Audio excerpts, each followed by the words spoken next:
వైకాపాకి ముద్దుగా ఒక కొత్త పేరు పెట్టిన గొడ్డలి పార్టీ. జగన్ ఎందుకో కొంచెం ఫీల్ అయ్యాడు దానికి. ఆయన అడుగుతున్నా, రపరప అనింది ఎవరబ్బా? రపరప అని ఎందుకు భయపడుతున్నారా భయ్? ఆనాడే చెప్పా, సినిమా మీరు తీస్తే ఎండ్ కార్డ్ వేసే బాధ్యత మా పసుపు సైన్యాందని. అరే నిజంగానే జగన్మోహన్ రెడ్డి గారు యాక్టింగ్లోకి వస్తే భాస్కర్ అవార్డు వచ్చేస్తుందండి ఆయనకి. భాస్కర్ అవార్డు వచ్చేస్తుంది. ఎంత అద్భుతంగా నటిస్తాడంటే అసలు నాకే ఆశ్చర్యం వేస్తుంది. ఆ నటన చూస్తే నాకే ఆశ్చర్యం వేస్తుంది. ఎట్లుంటాడో మనం చూస్తున్నాం కదా. బయటేమో ముద్దలు పెడతాడు, లోపలేమో చిన్నాన్ని లేపేస్తాడు. అందుకే ఆ రపరప పార్టీని సంగతి కూడా చూసుకోవాల్సిన బాధ్యత మనందరిపైన ఉంది. ఆ రపరపోలు చెప్తున్నా, అన్నీ చూస్తూ మేము ఊరుకోరా భయ్. మీరు రపరప అంటే మేము తగ్గుతాం అనుకుంటున్నావా? జగన్ గారిని చూసినా, వాళ్ళ తండ్రి గారిని కూడా చూసినా ఎవ్వడు మమ్మల్ని పీకలేకపోయాడు, మీరు ఒక లెక్కనా అని అంటున్నారు. జగన్మోహన్ రెడ్డి గారికి మంచి పేరు పెడుతున్నా, బెంతాహై. బెంతాహై 3 రోజులు బెంగళూరులో, 1 రోజు తాడేపల్లిలో, 3 రోజులు హైదరాబాద్లో. అందుకే ఆయన జగన్మోహన్ రెడ్డి అన్నది నుంచి బెంతాహై అన్న ముద్దుగా మీరు పిలవండి, బెంతాహై. ఇంకా మన నియోజకవర్గంలో ఒక లేడీ సింగం ఉంది. ఎవరు? మాధవిరెడ్డి గారు. కరెక్ట్గా 9 నెలల ముందలు వచ్చారు. 6 కష్టపడ్డారు, ప్రతి గడప దొక్కారు, ప్రజలు మనసు గెలుచుకున్నారు. గెలిచిన తర్వాత ఇంట్లో పడుకోలే, చంకలో ఫైల్స్ పెట్టుకొని నన్ను కలుస్తాం కానివ్వండి, ముఖ్యమంత్రి గారు కలుస్తాం కానివ్వండి, అంతెందుకు గౌరవ ఉప ముఖ్యమంత్రి గారిని కూడా కలిసి నియోజకవర్గానికి నిధులు రావాలన్నా, లేదంటే వాళ్ళ ద్వారా అంటే పవన్ అన్న ద్వారా టూరిజం మినిస్టర్ గారికి రికమెండేషన్ చేయించుకోవాలన్నా కూడా వదిలిపెట్టకుండా పనులు చేపించే శాసన సభ్యురాలు మాధవిరెడ్డి గారు.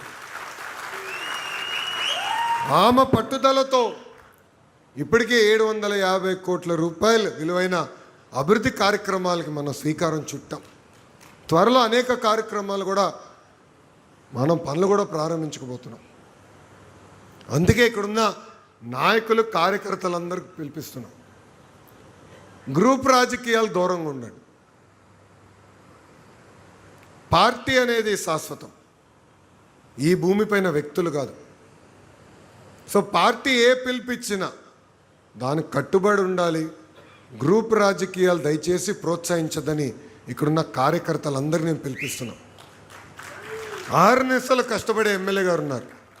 మన గురించి ఆలోచించే ఎమ్మెల్యే గారు ఉన్నప్పుడు నిలబడాలి, ముందరికి నాయకత్వాన్ని నడిపించాలి. ఇక్కడున్న ప్రతి కార్యకర్త ఈ విషయం గుర్తుపెట్టుకోవాలని ఈ సభాముఖంగా కోరుతున్నాను. మేడం గారు కొన్ని కోరికలు కోరారు, నన్ను వదిలిపెట్టరు మేడం గారు. అర్బన్లో ఉన్న ప్రభుత్వ పాఠశాలలన్నీ మెరుగుపరచాలని మేడం గారు కోరారు. తప్పనిసరిగా ఆ బాధ్యత నేను స్వీకరిస్తున్నాను. ఇన్ఫ్రాస్ట్రక్చర్ మెరుగుపరచాలి. అందరూ చప్పట్లు కొట్టి ఇంటికి వెళ్తాం కాదు, పర్ఫార్మెన్స్ ఇంప్రూవ్ చేయాలబ్బా. మీరు చూసారా, మొన్న యాడ్ ఇచ్చా పేపర్లో, ప్రభుత్వ పాఠశాలలో అద్భుతంగా ఫలితాలు వచ్చిన పిల్లలు ఫోటోలు పెట్టి యాడ్లు ఇచ్చినాం. ఆంధ్ర రాష్ట్ర చరిత్రలో మొదటిసారి అది. కానీ నేను అక్కడితో సంతోషం పడలా. నిన్న మొత్తం డిఓలో ఏపీసీలతో నేను రివ్యూ చేశా. 78% పాస్ రేట్ వచ్చింది. అందరు టార్గెట్ ఇచ్చే కనీసం వచ్చే ఎగ్జామినేషన్లో 90% తీసుకెళ్లే బాధ్యత మనందరిపైన ఉంది, ప్రత్యేకంగా శాసన సభ్యురాలపైన ఉంది. సో మేడం గారు పిలిపిస్తున్న మౌలిక సదుపాయాలు కల్పించే బాధ్యత నాది, రిజల్ట్స్ చూపించే బాధ్యత మీది. రిజల్ట్స్ రాకపోతే మళ్ళీ తిరిగి నాకు చంద్రబాబు నాయుడు గారు నన్ను వదిలిపెట్టరు. సో అందుకే రిజల్ట్స్ తీసుకొచ్చే దిశగా పనిచేయాలి. చెరువులన్నీ కూడా ఆధునీకరణ చేయాలని కోరారు, చేయాల్సిన బాధ్యత ఉంది. ఎందుకంటే ఈరోజు చూస్తున్నాం చాలామంది ఆయిల్ ఫ్యాక్టరీలు అయిపోయారు. అబ్బా అంటే ఏంటిది? కొలెస్ట్రాల్. అదేవిధంగా షుగర్ ఫ్యాక్టరీ అయ్యారు, డయాబెటీస్. ఇంకో పక్కన సాల్ట్ ఫ్యాక్టరీ, అబ్బా బీపీ. విచిత్రం ఏంటంటే గతంలో ఇదంతా ధనవంతులు జబ్బు అనేవాళ్ళం, కానీ ఇప్పుడు చూస్తే నిరుపేద కుటుంబాలు కూడా ఇవన్నీ వస్తున్నాయి. దానికి కారణం ఫిజికల్ యాక్టివిటీ లేకపోతాం. ఇది మా మంగళగిరి నియోజకవర్గంలో కూడా చూసా. అప్పుడు నేను వెళ్ళి మాడితే అందరు అన్నారు, పార్కులు ఎక్కడున్నాయి, నడిచేందుకు మాకు అవకాశం ఎక్కడుంది, మేము కుటుంబం పరంగా వెళ్ళి ఎక్కడ ఉండాలంటే పార్క్కి వెళ్ళాలంటే పిల్లలతో ఎక్కడుందో అది కల్పించండి అని నన్ను కోరారు. అందుకే మంగళగిరిలో సుమారుగా 43 పార్కులు చెరువుల్ని ఆధునీకరణ చేయాలని లక్ష్యంతో నేను పనిచేస్తున్నాను. అన్నీ అవులా పనులు ప్రారంభించాం, కానీ ఆ విలువ ఏంటో నాకు అర్థమైంది, ప్రజల కోరిక ఏంటో నాకు అర్థమైంది. తప్పనిసరిగా నారాయణ గారితో మాట్లాడి ఆ పనులు చేసే బాధ్యత నేను తీసుకుంటానని గౌరవ శాసనసభ్యురాలకి నేను హామీ ఇస్తాను జరుగుతుంది. అంతేకాకుండా కార్యకర్తలందరూ ఒక విషయం నేను ఆలోచించమంటున్నాను. ప్రభుత్వ కొనసాగింపు అనేది చాలా చాలా అవసరం అండి. ఈరోజు గుజరాత్ చూడండి ఎంత అభివృద్ధి చెందింది, ఒరిస్సా చూడండి ఎంత అభివృద్ధి చెందింది. 1995, 98, 99 అనుకుంటా ఒరిస్సాలో ఒకసారి తుఫాన్ వచ్చింది. మనం పంపించాల్సి వచ్చింది అధికారుల్ని, పోలీసుల్ని మనం పంపించి మొత్తం కరెంట్ రిస్టోర్ చేస్తాం జరిగింది. అలాంటిది ఈరోజు ఒరిస్సా ఎంత ముందరికి వెళ్ళిందో చూడండి. తలసరి ఆదాయంలో మనకన్నా ముందలున్నారు. అంటే ప్రభుత్వ కొనసాగింపు అనేది చాలా చాలా అవసరం. ఇది దయచేసి అందరూ గుర్తుపెట్టుకోవాలి. అందుకే అలక్కకి ఫుల్ స్టాప్ పెట్టండి, రండి మాడుకుందాం.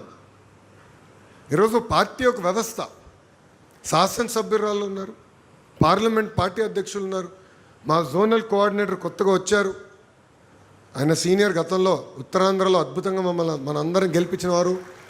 శ్రీనివాస్ అన్న వచ్చారు, సవితమ్మ గారు కూడా ఉన్నారు, ఇన్ఛార్జ్ మార్చిలుగా మేడం గారు కూడా ఉన్నారు. సో అందరం ఉన్నాం, మన సమస్యలు పరిష్కరించదనుకున్నాం. కానీ ఒక విషయం గుర్తుపెట్టుకోండి, కేవలం అభివృద్ధి చేసినాం, సంక్షేమం చేస్తే ఎన్నికలు గెలుస్తాం అనుకుంటే చాలా పొరపాటు. సంక్షేమ అభివృద్ధి అనేది ఒక పాస్పోర్ట్, అంటే ఆ ఊరిలో వెళ్ళేదానికి పాస్పోర్ట్ రవాయి. ఆ ఊరిలోకి వెళ్ళి మానవ సంబంధాలు పెంచుకోవాలి, హ్యూమన్ రిలేషన్షిప్స్ పెంచుకోవాలి. పలకరింపు చాలా అవసరం. భుజమైన చెయ్యేసి ఎలా ఉన్నావు పెద్ద అయినా, తాత, చిన్నమ్మ అంటే చాలా మార్పు వస్తుంది. నేను నా జీవితంలో చూసా. గౌరవ ప్రధానమంత్రి గారు నన్ను ఇంటికి పిలవాల్సిన అవసరం లేదు. ఆయన వెళ్తూ మొదటిసారి కలిసినప్పుడు, అరే ఇంటికి రారా అన్నారు. నేను అనుకున్నా ఏదో అంటారులే భయ్య ఆయనకి ఎందుకలా, గుర్తుపెట్టుకుని మళ్ళీ 2 సార్లు అన్నారు, ఏంట్రా పిలిస్తే ఇంటికి రావా అన్నారు. అప్పుడు తెలుసుకున్నా మానవ సంబంధాల పవర్ ఏంటో. అంటే ప్రధానమంత్రి గారు అంత టైం పెట్టి సంబంధాలు పెంచుకుంటున్నారంటే ఇంకా మనందరం ఎంత కష్టపడాలండి. గ్రామ స్థాయిలో ఎలాంటి సంబంధాలు పెంచుకోండి. దయచేసి ఇక్కడ ఉన్న కార్యకర్తలు గుర్తుపెట్టుకోండి, వేదికమైన నాయకులు గమనించాలని కోరుతున్నాం.